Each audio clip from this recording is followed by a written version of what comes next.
नमस्कार, बीएसटीवी देख रहे हैं आप और मैं हूं आपके साथ रोहित झा। छत्तीसगढ़ में पेट्रोल डीजल को लेकर किल्लत का दौर शुरू हो गया है। राजधानी समेत कई जिले से अलग अलग तस्वीरें सामने आ रही है। कई पेट्रोल पंप हैं जहां स्टॉक खत्म हो चुका है। कुछ ऐसे पेट्रोल पंप भी हैं जहां पर पेट्रोल है लेकिन वहां लंबी लंबी कतारें लगी हुई है।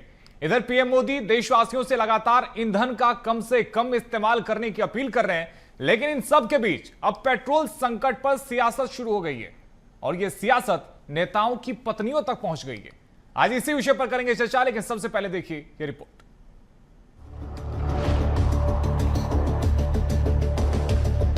छत्तीसगढ़ के पेट्रोल पंप में, खासतौर पे राजधानी रायपुर के पेट्रोल पंप में आपको भीड़ नजर आ रही है। फ्यूचर में कुछ भी हो सकता है। अभी हम जॉब वाले हैं, कुछ भी हो सकता है हमारे लिए। या तो पेट्रोल नहीं होगी इनके पास या स्टॉक की दिक्कत। प्रधानमंत्री नरेंद्र मोदी की देशवासियों से ईंधन बचाने की हालिया अपील के बीच जमीनी स्तर पर हालात इसके बिल्कुल विपरीत और चिंताजनक नजर आ रहे हैं। छत्तीसगढ़ से ही कई जिलों से ऐसी तस्वीर सामने आ रही है जो जनता के भीतर गहरे डर और पैनिक की स्थिति को बयां करती है। ईंधन की संभावित किल्लत और भविष्य के संकट की आशंका ने लोगों को सड़कों पर उतरने को मजबूर कर दिया है, जिसके परिणाम स्वरूप पेट्रोल पंपों पर गाड़ियों की लंबी कतारें लगी हुई है। राजधानी रायपुर में भी पेट्रोल पंप ड्राई होने की कगार पर पहुंच गए हैं। आपूर्ति ठप होने के डर से नागरिक भारी अफरा तफरी के बीच अपनी बारी का इंतजार कर रहे हैं, लेकिन सियासत इधर अलग ही चाल चलती नजर आ रही है। छत्तीसगढ़ के कई जिलों से पेट्रोल पंप ड्राई होने की खबर से हड़बड़ाहट। राजधानी रायपुर में जिस पेट्रोल पंप में स्टॉक, वहां लगी लंबी कतारें। कई पेट्रोल पंप बंद, कई पेट्रोल पंप में जरूरत बताने के बाद भी नहीं पहुंचा स्टॉक। पीएम मोदी की अपील से अफरा तफरी या फिर सच में स्टॉक की कमी। पेट्रोल डीजल पर सियासी लड़ाई, छत्तीसगढ़ में बीवी तक आई। पूर्व मंत्री अमरजीत भगत की सलाह, साइकिल से पत्नियों को मार्केट ले जाएं मंत्री। बीजेपी का पलटवार, पहले खुद अपनाए फिर सलाह दे कांग्रेस। छत्तीसगढ़ में पेट्रोल डीजल की किल्लत पर सियासी घमासान तेज हो गया है। पूर्व मंत्री अमरजीत भगत ने तंज कसते हुए भाजपा मंत्रियों को पत्नियों को साइकिल पर बिठाकर बाजार ले जाने की सलाह दी। इस पर पलटवार करते हुए भाजपा ने कहा कि कांग्रेस नेता दूसरों को नसीहत देने से पहले खुद इसे अपनाकर दिखाएं। कुल मिलाकर यह जुबानी जंग अब व्यक्तिगत छीटाकशी तक पहुंच गई है। माननीय मुख्यमंत्री विष्णुदेव साय जी और उनके मंत्रिमंडल के सभी साथियों से आग्रह है कि माननीय प्रधानमंत्री जी ने कहा है ईंधन बचाने के लिए, तो सभी लोग अब ईंधन बचाने के लिए साइकिल से मंत्रालय जाएं और साइकिल से आएं और अपनी श्रीमतियों को भी बाजार अगर जाना हो तो साइकिल में बैठा करके जाएं। देखिए, कांग्रेस को सलाह देना आता है, अपने कार्यकाल में तो कुछ करते नहीं है। सलाह देना बहुत इजी है, एक बार खुद से लागू करें। वैद्य जी को बोलिए कल से शुरू करो साइकिल।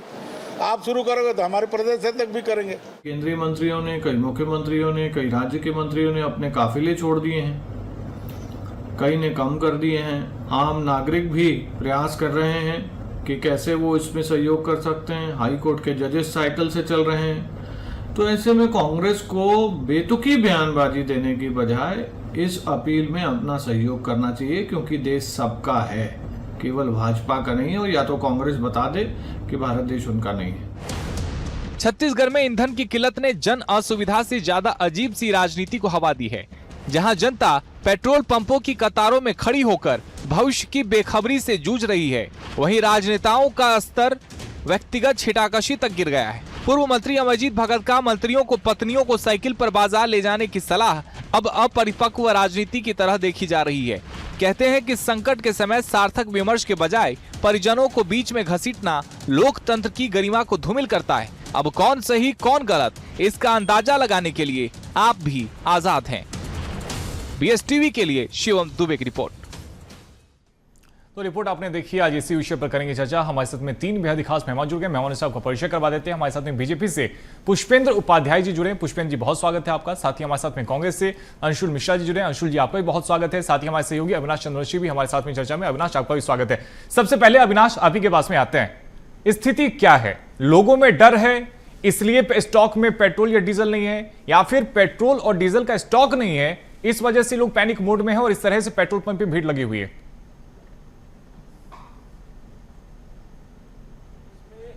दो तरह की चीजें हैं। सबसे पहले यदि हम बात करें पेट्रोल की कमी की, तो वास्तविकता में वैश्विक संकट के बीच में इस तरह की कमियां पूरे देश भर में देखने को मिल रही है और सरकार ने आह्वान भी किया है कि कम से कम उपयोग करें। लेकिन जो रोजमर्रा के उपयोग में जो काम आने वाले लोग हैं, जो रोज ऑफिस जाते हैं, रोज कमाते हैं, वो कभी भी ज्यादातर पेट्रोल स्टॉक करके नहीं रखते या फिर गाड़ियों को फुल करा के नहीं रखते टंकियों को। तो उनका एक रूटीन होता है कि वो रोज अपने दफ्तर जाने के समय में पेट्रोल डलाते हैं और शाम को वापस फिर घर आते हैं, अगले दिन वही चीजें जो है दोबारा चलते रहती हैं। तो अभी जिस तरह से पेट्रोल को लेकर ये चर्चाएं तेज हुई, मंत्रियों ने अपने काफिले कम किए, अधिकारी मोटरसाइकिल पर दफ्तर पहुंच रहे हैं, तो इसमें जनता में एक भय पैदा हुआ कि कहीं अगर पेट्रोल पूरी तरीके से मिलना बंद हो जाए तो वो दफ्तर कैसे जाएंगे, वो काम कैसे करेंगे, वो बाकी अन्य कामों को कैसे करेंगे। तो एक चिंता जनता में अविनाश, ये डर, ये चिंता लोगों के मन में क्यों है, क्या है वजह इसके पीछे? देखा गया,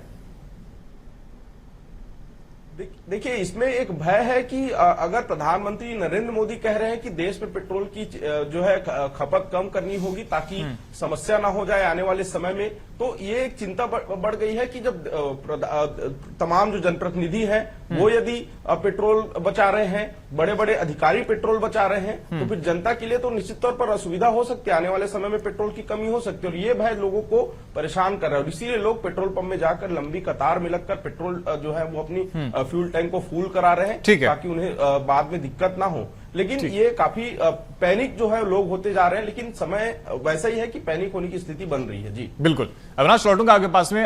पुष्पेंद्र जी का रुख कर लेते हैं। पुष्पेंद्र जी, प्रधानमंत्री ने देशवासियों से अपील की, समझाने की कोशिश की कि ज्यादा से ज्यादा आप ई व्हीकल पे डिपेंडेंट हो जाइए, जो पब्लिक ट्रांसपोर्ट है उसका इस्तेमाल करना शुरू कर दीजिए और पेट्रोल और डीजल की जितनी कम से कम आप उपयोग जितना ज्यादा कर सकते, जितना कम कर सकते उतना ज्यादा करना शुरू कर दीजिए। लेकिन क्या लगता है, जनता को सही तरीके से समझा नहीं पाए, मैसेज जनता तक सही तरीके से नहीं जा पाया? क्या वजह है कि अब लोग उन्हीं अपील की वजह से डरकर अब ज्यादा संख्या में पेट्रोल पंप पर पहुंच रहे हैं? BSTV के समस्त दर्शकों को मेरा नमस्कार। संवाददाता अविनाश चंद्रवंशी जी को नमस्कार, कांग्रेस के प्रवक्ता व्यक्ति को भी नमस्कार जी।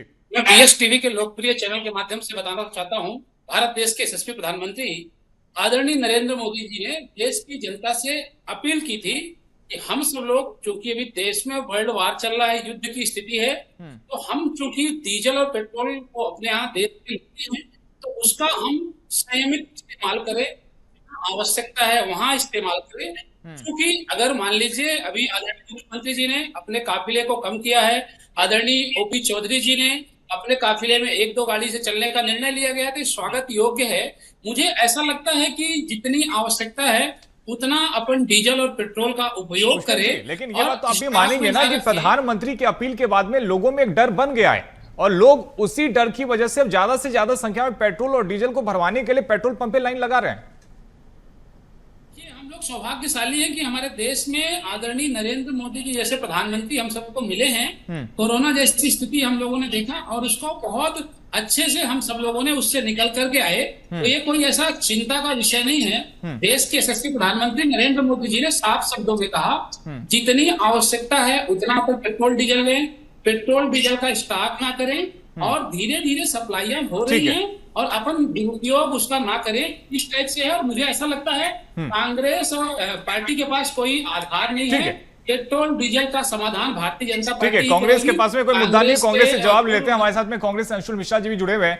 अंशुल जी, एक युवा होने के नाते किस तरीके से आप देखते हैं अमरजीत भगत के बयान को, जिस तरह से पूरा देश एक संकट में है, वैश्विक संकट न केवल भारत बल्कि पूरी दुनिया पर पड़ा हुआ है, भारत पर भी इसका असर है, कई राज्यों पर इसका असर है, कई सारे लोग सहयोग कर रहे हैं, ई व्हीकल का इस्तेमाल कर रहे हैं, पब्लिक ट्रांसपोर्ट का इस्तेमाल कर रहे हैं। ऐसे में पूर्व मंत्री का यह कहना कि अपनी बीवियों को साइकिल से ले जाइए, यह क्या तंज कसने का वक्त है क्या?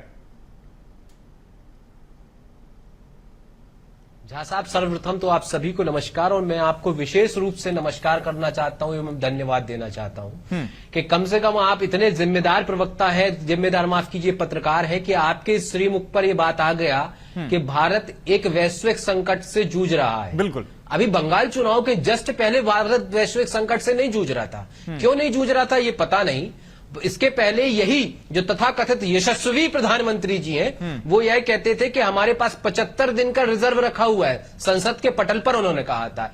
एलपीजी जो है हमारे पास 90 दिन की रखी हुई है। कोरोना जैसी स्थिति है, और वो बंगाल चुनाव के दौरान ही कहा था उन्होंने कि जिस तरह से हम कोरोना से उभरे थे इससे भी हम निकल जाएंगे। तो कहीं ना कहीं संकेत तो उन्होंने दे ही दिया था कि एक वैश्विक संकट है जिसका असर भारत पे पड़ने वाला है। भारत की 140 करोड़ जनता जो है संकेतों से चलती है कि स्पष्टवादिता से चलती है, मैं आपके ऊपर यह प्रश्न छोड़ता हूं। भारत की जनता ये सुनती है कि जब हमारे पास रिजर्व 75 दिन और 80 दिन का रखा हुआ है, तो आज दिनांक में चुनाव पूरे हुए 75 दिन और 80 दिन तो हुए नहीं है, आज तो जुम्मा 7 दिन और 8 दिन हुए हैं। और भारत के यशस्वी तथाकथित यशस्वी प्रधानमंत्री ने यह भी कहा था, हरदीप पुरी जी ने भी यह कहा था कि हमारे तो बड़े बड़े जहाज लौटते हुए आ रहे हैं, हमको तो कोई समस्या नहीं है। अंशुल जी, इन मुद्दों पे आप सवाल कीजिए, भारतीय जनता पार्टी से भी इस पर जवाब देंगे। जो प्रवक्ता हमारे साथ पुष्पेंद्र जी जुड़े हुए हैं वो आपके सारे सवालों का जवाब देंगे। लेकिन सबसे बड़ा सवाल जो मैंने आपसे किया पूर्व मंत्री अमरजीत भगत का, जिस तरह का बयान वो दे रहे हैं, क्या आपको लगता है मौजूदा स्थिति में इस तरह का बयान एक जनप्रतिनिधि को देना चाहिए? मौजूदा स्थिति में इस प्रकार का बयान जनप्रतिनिधि को देना चाहिए कि नहीं देना चाहिए, ये विपक्ष में या पक्ष में बैठे हुए नेता के कृत्य पर निर्भर करता है। जो हमारा नेता होता है भारत के तथाकथित यशस्वी प्रधानमंत्री, वो एक तरफ तो भारत देश से अपील करते हैं और दूसरी तरफ वो खुद ही के 8,000 करोड़ के जहाज में बैठ के पूरे विश्व भ्रमण करने जाते हैं। क्या ऐसी जरूरत आन पड़ी? अभी रुक जाइए, 6 महीने बाद चले जाना। क्या ये प्रश्न वाजिब नहीं है? क्या ये प्रश्न उठता नहीं है? आप देश के 125 करोड़ देशवासियों को लाइन में लगा के फिर से आप विदेश चले गए की नीति पे आप अपना जाते हैं, तो कम से कम ये तो करना पड़ेगा ना। पुष्पेंद्र जी से जवाब ले लूंगा, एक छोटा सा जवाब दे दीजिएगा। बैठक में जाते हैं, अमरजीत भगत का जो बयान है, क्या कांग्रेस पार्टी उससे सहमत है? आप भी उससे सहमत है?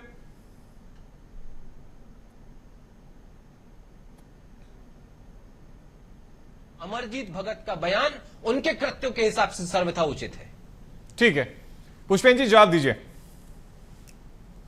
हम सबका है, इसमें कोई राजनीति नहीं करना चाहिए। भारतीय जनता पार्टी बिल्कुल काम कर रही है और अमरजीत भगत जी का जो बयान आया है बिल्कुल निंदनीय है।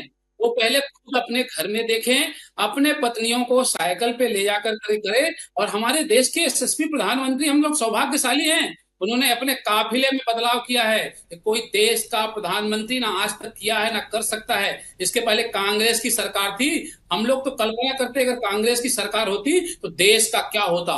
कोरोना जैसी स्थिति से हम बाहर आए हैं, अभी देश में संकट चल रहा है, पूरा देश देख रहा है, विश्व में लड़ाई चल रही है। और कांग्रेस के प्रवक्ता में तो प्रधानमंत्री जी को जुलूल की बयानबाजी करने से कुछ नहीं होता अंशुल जी, धरातल पे काम करने से सब चीजें होती है।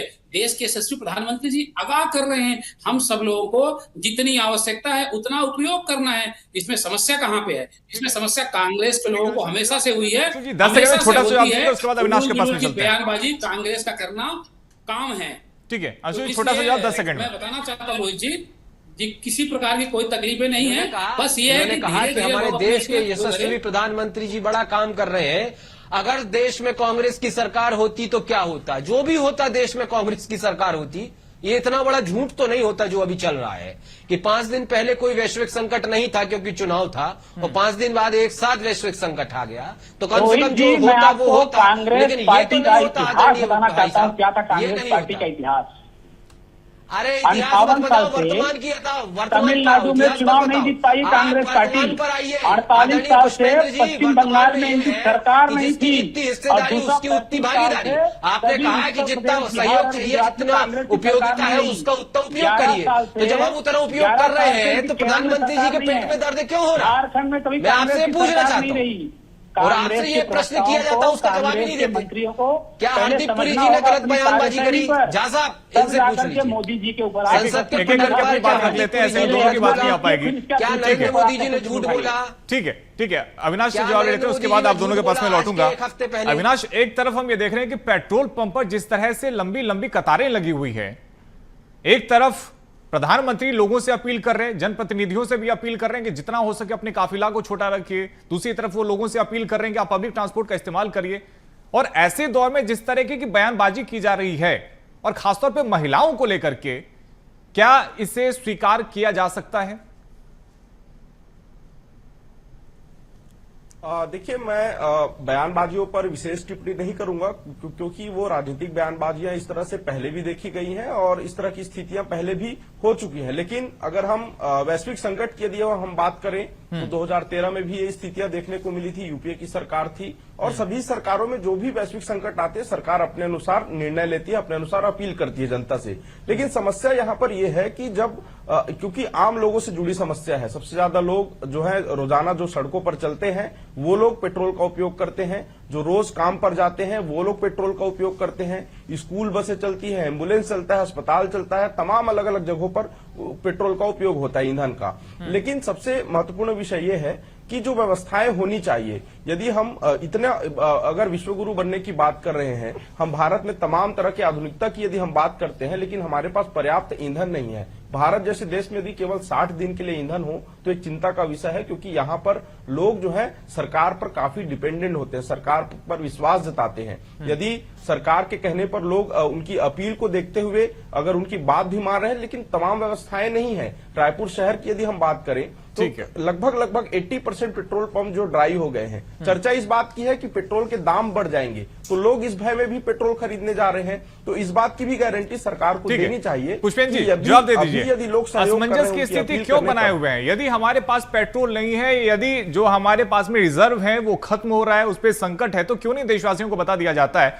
और यदि हमारे पास में पर्याप्त मात्रा में रिजर्व है तो फिर क्यों इस तरह की स्थिति है पेट्रोल पंप पर?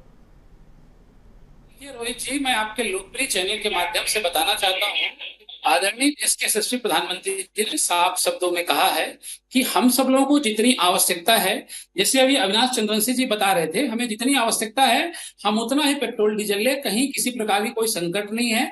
तो ये है कि पेट्रोल और डीजल की सप्लाई चूंकि शिप छोटे शिप में आता है देश से, और जो है गैस और पेट्रोल में भी देखिए गैस का भी संकट लोग बोल रहे थे, कांग्रेस के लोग हमेशा बोलते हैं गैस में कहीं कोई आपको समस्या नहीं है, आप अपने मोबाइल से ओटीपी करिए, इसके बाद 10 दिन में आपको गैस सिलेंडर मिल रहे हैं। सेम वैसे डीजल और पेट्रोल की भी है कि आप लोगों को या किसी अपने जितने भी उपभोक्ता हैं उनको जितनी आवश्यकता है पेट्रोल डीजल उतना ही ले, ताकि सबको मिल जाए, पर्याप्त मात्रा में मिल जाए, स्टॉक ना करे। इसलिए आदरणीय देश के यशस्वी प्रधानमंत्री नरेंद्र मोदी जी ने जनता से अपील की है कि हम सब लोग बचत करें, बचत हमारे काम आती है। हम गंगा की रक्षा करते हैं, पेड़ पौधों की रक्षा करते हैं, उसी प्रकार से हम लोग को सिखाया जाता है कि पानी की रक्षा करते हैं। गर्मियों में देखिए हम सब लोग बोलते हैं वाटर लेवल कम यदि हमारे पास में पर्याप्त स्टॉक है, फिर भीड़ के पीछे की वजह आप क्या देखते हैं? क्यों इस तरह से लोग पहुंच रहे हैं? और न केवल भीड़, आपको जवाब इस पे भी देना चाहिए कि क्यों इतने सारे पेट्रोल पंप पर स्टिकर लगा दिए कि हमारे पास में पेट्रोल नहीं है, डीजल नहीं है। अगर जनता इस तरह की तस्वीर देखेगी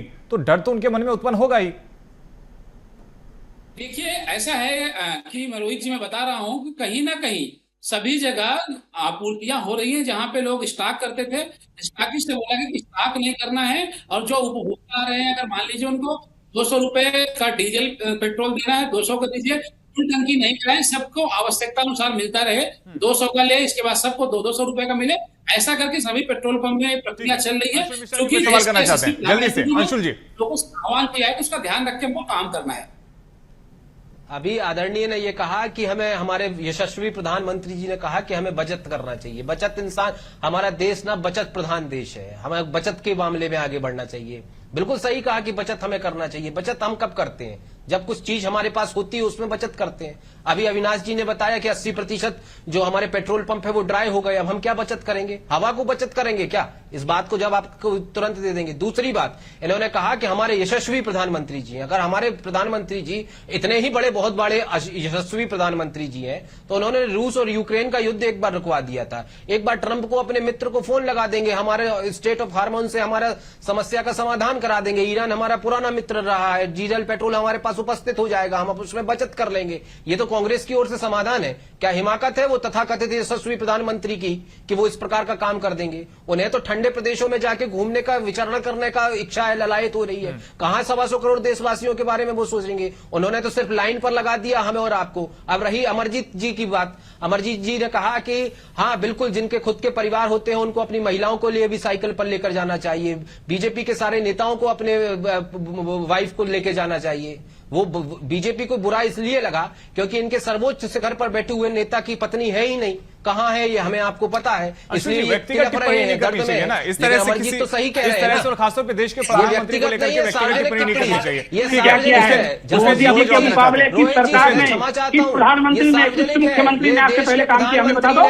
आज से पहले मेक इन इंडिया क्या था, किसी ने नाम सुना था?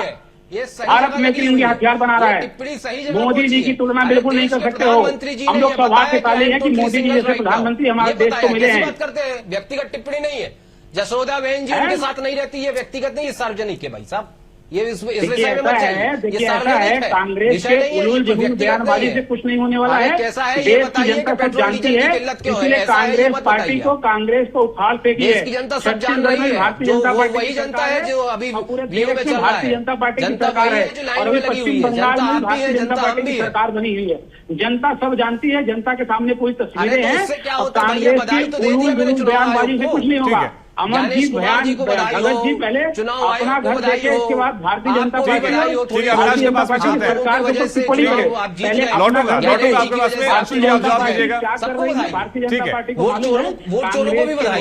ठीक है अविनाश, सबसे बड़ा सवाल यही है कि आखिर ये स्थिति कब तक रहेगी, क्योंकि वैश्विक संकट यदि है तो जाहिर है कि 2 या 4 दिनों में ये युद्ध थमने वाला नहीं है।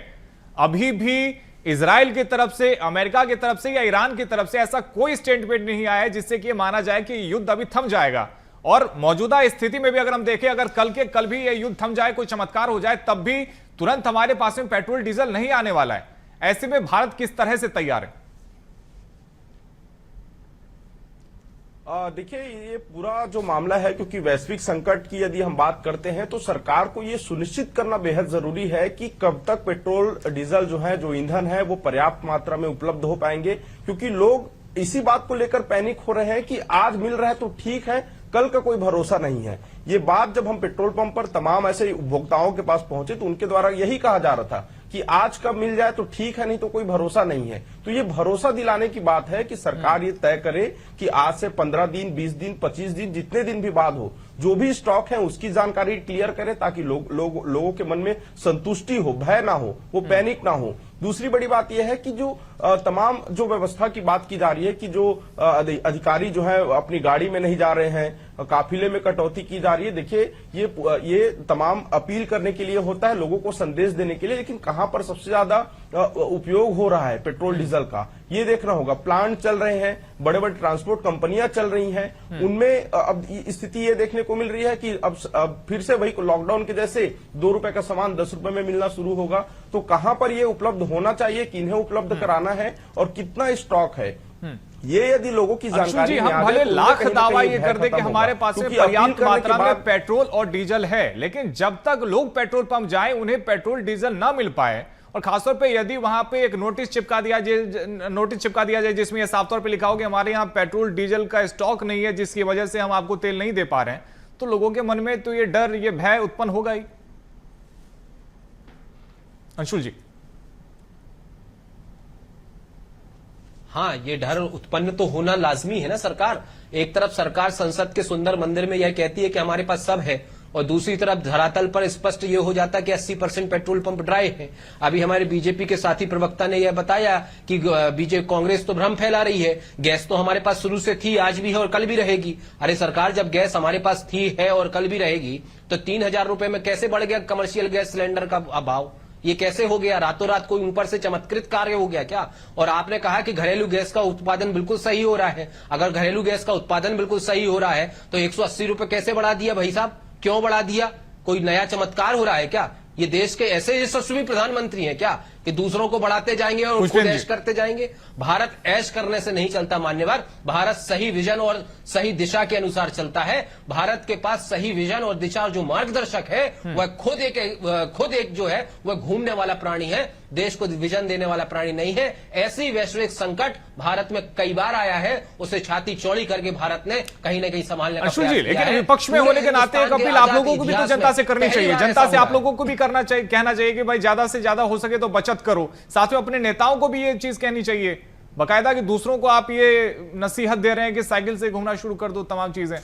रोहित साहब, ये बड़ा ये पूरे डिबेट का सबसे गंभीर प्रश्न है रोहित जी जो आपने उठाया कि कांग्रेस को क्या करना चाहिए, अपील करना चाहिए। मैं आपसे यह पूछना चाहता हूं, आपके कॉन्वॉय में 20 गाड़ियां हैं जिसको आपने 2 कर लिया, उससे देश में बचत होगी क्या? मैं आपसे यह पूछना चाहता हूं कि मंत्रियों ने अपनी गाड़ी और अधिकारियों ने अपनी गाड़ी कम कर ली, उससे बचत होगी क्या? बचत कैसे सुनिश्चित होगी? ये देश की गुण ज्ञान लेना अनिवार्य है। बचत ऐसे सुनिश्चित होगी कि जो बड़े बड़े प्लांट्स चल रहे हैं, जो बड़े बड़े कर्म हो रहे हैं, जो बड़े बड़ी फैक्ट्रीज चल रही हैं, उस पर अगर कंट्रोल कर दिया जाए तो बचत होगी। और बचत की आवश्यकता आखिर क्यों आन पड़ी जब हमारे पास 80 दिन का रिजर्व पड़ा हुआ है, जब हमारे वैश्विक स्तर पर पुष्पेंद्र जी से जवाब लेते हैं जल्दी से, अब समय भी हमारे पास में पूरा हो रहा है। पुष्पेंद्र जी जल्दी से जवाब दे दीजिए, क्या व्यवस्था की जा रही है ताकि ये संकट आगे खड़ा ना हो? के अलावा कुछ नहीं है। हमेशा कांग्रेस ने उलूल जुलूल बयानबाजी किया है, राष्ट्रहित का विरोध किया है, राष्ट्रहित के साथ में नहीं थी, इसीलिए जनता ने दिखाया है पूरे देश से कांग्रेस को खास दिया है। आर्थिक संकट चल रहा है देश में, भारत में महंगाई का जिम्मेदार नेहरू हो जाता है, पेट्रोल डीजल की बड़ी कीमतों के जिम्मेदार गांधी जी हो जाते हैं, तो झाड़ीमुड़ी खाने का देश का प्रधानमंत्री नहीं है। कांग्रेस ने जनता को भ्रमाने का काम किया है, जनता को भ्रम फैलाने का काम किया है। कांग्रेस के लोग हमेशा भ्रम फैलाते हैं, लोकतंत्र में बैठे हैं। ये कांग्रेस की देशवासियों का कांग्रेस के जिम्मेदार अधिकारी, जिम्मेदार पदाधिकारी